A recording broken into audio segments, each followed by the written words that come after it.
Hey everyone, Rho here. Apologies, we're a little late this week everyone, had a busy few days of decorating and building Flatpack. But not only are we all done now, but I'm finally ready to kick off our next week's special, which will be coming next week. And we'll announce that one at the start of Friday's upload. But with all that out the way, on to today. Today we discuss the intended fate of the Primarchs at the end of the Great Crusade. General spoiler warning to begin, as the events we are discussing today are from across the Warhammer 40k universe, so you have been warned. But with that said, let's just jump straight in. Okay, now the Tools or Sons debate regarding the Primarchs is one that has and will continue on for eternity.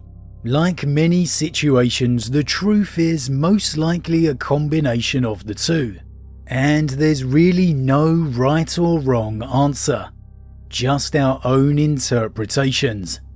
For me, yes, the Primarchs were undoubtedly created and intended to be tools of war, and most likely nothing else. However, for me it's also clear the Emperor became unexpectedly attached to them during their creation and scattering. Perhaps one of my favourite little snippets in regards to this is a conversation between Malcador and Valdor during the events of the novel Valdor: Birth of the Imperium by Chris Wright, in which Malcador relates his surprise to Valdor that the Emperor has begun referring to the missing Primarchs as his sons, and this is transpiring long before any of them have been found. The Emperor has only just begun to sense them across the galaxy, thus realizing they are still alive. There's no need for him to be referring to them this way out of anything other than emotional affection or attachment, yet he still is.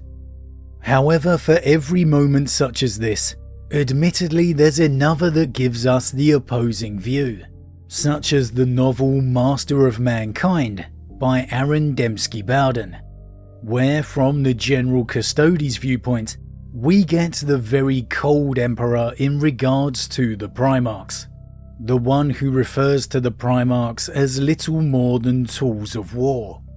It's the beauty of the lore. It's always left for you to dive in and interpret yourself.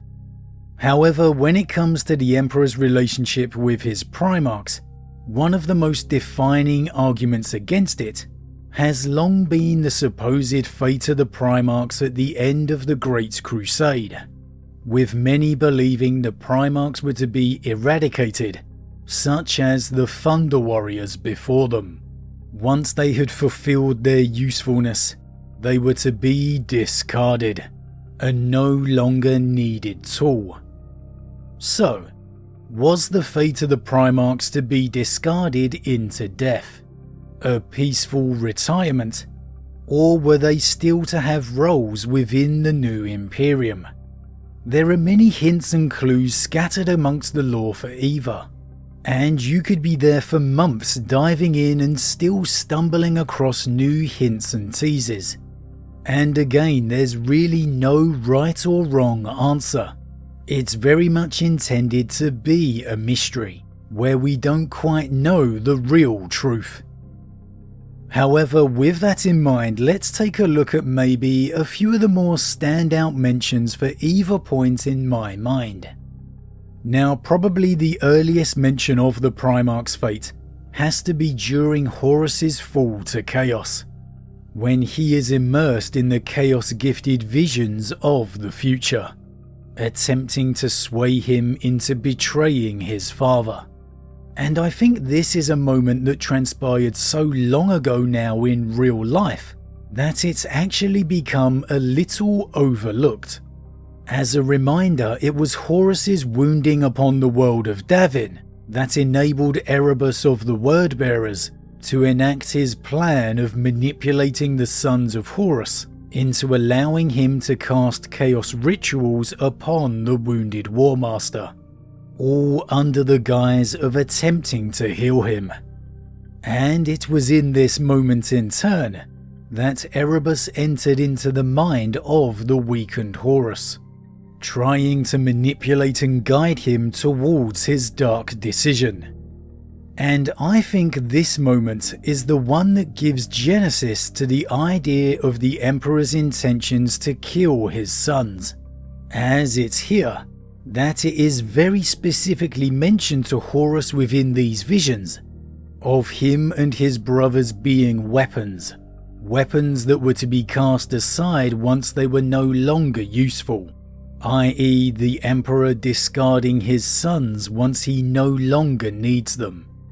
And in this particular chaos-backed vision and argument, this was to be once the Great Crusade is complete and the Emperor has ascended to godhood, which Chaos argue is his secret intention all along. However, discarding doesn't actually mean death here.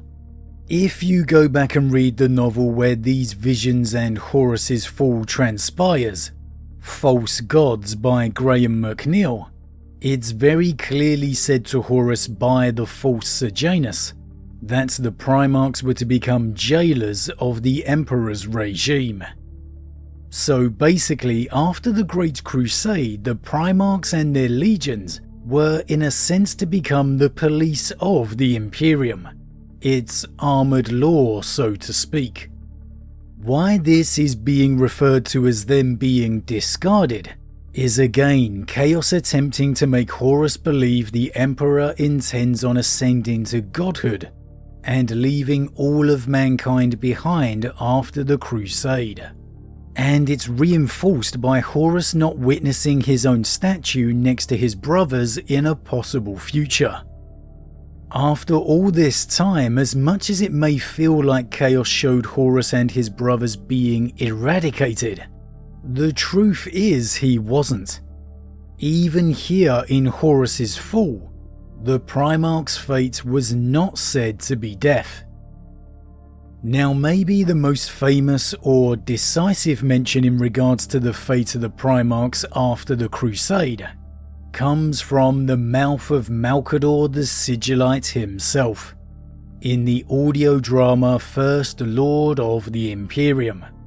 And I have to say, this is a real forgotten about gem.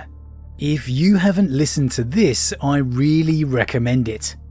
I know I say that a lot, but here is one of those real beautiful moments when you get to see the real Malcador, the man beneath the mask. Now here, yes, Malcador states unequivocally they wanted the Primarchs to turn on each other, that the heresy was very much intended. A way of wiping out the Primarchs like the Thunder Warriors before them. It has all been orchestrated by the Emperor and Malcador. So those words on the face of it seem pretty concrete. You would have undoubtedly seen spoilers of this over the years, confirming the fate of the Primarchs. However, as always with the lore, it's just not that black and white. Context of the scene is paramount. And I think this is perhaps the best example of not only how people can interpret events differently themselves, but also why it's important to read or listen, as in this case, yourself, to see how you feel about it. Malcador here is comforting a woman by the name of Sybil Neasta in her dying moments. She's been his personal astropath for centuries, and it's someone he clearly cares very deeply for as a friend. Malcador has been told that basically her time has come. There's nothing more they can do for her. She is going to die. And so in this discussion, he has come to be here for her at the end. And throughout the course of their conversation, not only is it clear of Malcador's affection for her, but he's also what appears to be surprisingly honest, telling her not only how old he is, but also a little of his and the Emperor's past. And as the conversation continues, Neasta's condition worsens. She becomes fraught with worry and fear for the current state of the Imperium, with the Horus Heresy and the Primarchs tearing the Imperium apart. And so yes, Malcador does utter those words, telling her the heresy is all orchestrated, but he does so in an attempt to try and calm her worry, to ease her passing in her final dying moments. He's quite clearly in discomfort seeing his friend in this manner, and he very clearly begins by asking her if it would comfort her to know everything is going according to plan. Now yes, perhaps he could still be simply speaking the truth, and that's why I say it's important for us to always judge for ourselves, because for me there's no doubt what Malcador's doing here, and it's all just a way of trying to soothe his friend's final moments. And I think that's confirmed a little later, when the sun begins to rise. In Malcador's grief as he mourns her death, he speaks to the empty room, in what sounds like he's actually referring to the Emperor. And here he mentions very specifically, lying to spare their sorrow. As always, the whole thing is meant to sow that seed of doubt, to ignite the theories and discussion. And well, that's what we love best. But again, for me, it's quite clear what Malcador was doing here, simply lying to ease his friend's passing. So if perhaps the orchestration of the Primarchs wiping each other out was not their intended fate, what else could there be? Well, there is actually one Primarch who we know for certain what their fate was to be after the Great Crusade, and that is Magnus the Red. Magnus, as we all know, was created to operate the Golden Throne. That was to be his ultimate destiny, and we even managed to gain a glimpse of that during the events of Fury of Magnus, another novel by Graham McNeill. Now, during the rather fateful reunion between father and son, the Emperor shows Magnus a glimpse of his future as it was supposed to be. Here Magnus is very much manning the Golden Throne, except rather than being strained against the pressure of the endless hordes of demons, as the Emperor would go on to be, Magnus is very much at peace, the ability to control the throne completely within his capabilities. And this isn't a prison sentence either, as while his physical body is upon the throne, his psychic essence is free to fly the stars, exploring the immaterium alongside his father, as the two had done together before in the years gone by. And for me, that really is the essence of the Primarch Magnus was.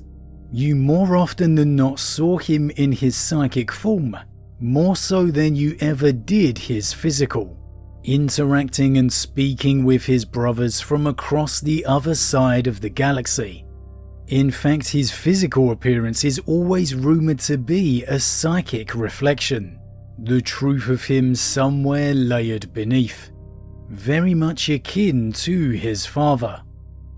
Of course, this could all be the Emperor simply manipulating his son, but I just don't think that's the case.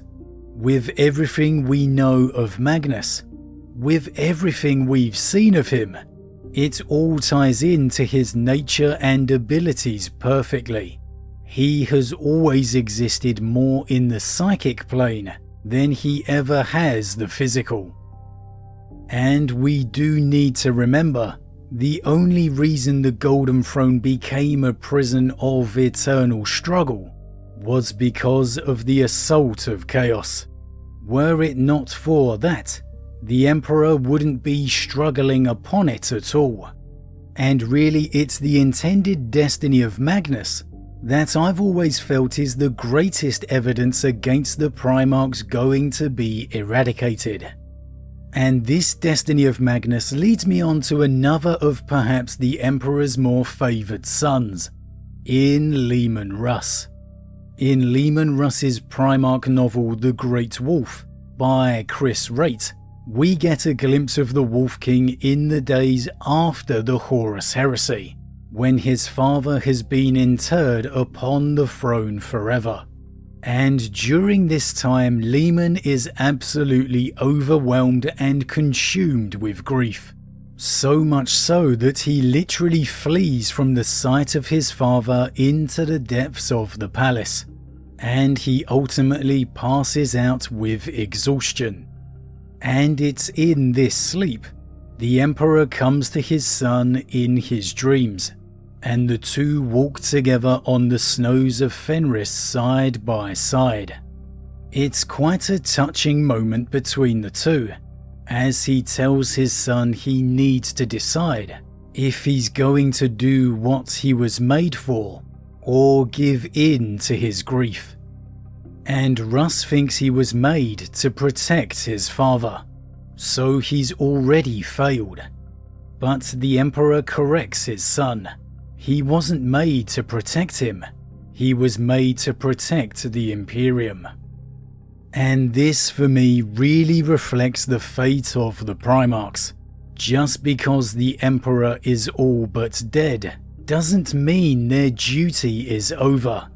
Just because the Great Crusade would have been over doesn't mean their duty would be done. As Russ's duty is to protect the Imperium now, I really think his duty would have still been to protect the Imperium then. While in the ideal scenario, the Great Crusade would have finished with the Emperor's Webway project being successful, vastly improving the Imperium's ability to travel the stars and defend itself. For me, while the Primarchs would have hopefully enjoyed a fair amount of peaceful retirement together, their duty would not be done. There would always be a place and a role for the sons of the Emperor, as showcased by Magnus manning the Golden Throne, as showcased by Russ being made to defend the Imperium, not his father. Yes, the governance of humanity was always intended to ultimately be given to the true mortals of the race, as shown by the formation of the Council of Terror. But I for one see logic in that, and that doesn't mean the Primarchs were to be discarded or worse. Horus's arrogance may have seen it that way, but I for one do not. There were still many dangers out there amongst the void, the Tyranids to name but one. And if Sanguinius saw their future, it is a certainty that the Emperor saw them in a future as well. Yes, the Thunder Warriors were brutally expunged, but for me the key factors in regards to the Primarchs is not only the Emperor's own genetic ties to them, but also the fact we know they were made for more than the Crusade. At the very least, Magnus was for certainty. Would he really sit idly by whilst his brothers were expunged? I just don't see that happening. As there was a role for Magnus, as there was a role for Russ, I believe each Primarch would have had their own future. Would the Emperor truly have made a future role for one Primarch, but not for any of the others? Maybe we'll have a discussion trying to figure out just what a future role post-Crusade could have been for each one of the Primarchs. For me, one thing is for sure. The Primarchs were not to face the same fate as the Thunder Warriors before them. But as always guys, what do you think? Were the Primarchs to be eradicated by the Emperor after the Great Crusade? Or were they instead to have a future role? or instead even have a peaceful retirement? As always, leave your thoughts in the comments below, I love to read them. Huge thank you to all my subscribers, your support truly means a lot to me, it really does. And if you're new, please consider subscribing to help the channel grow. If you enjoyed this particular vid, then why not drop a like on it too? But with that said, I am off, and I'll see you all again real soon.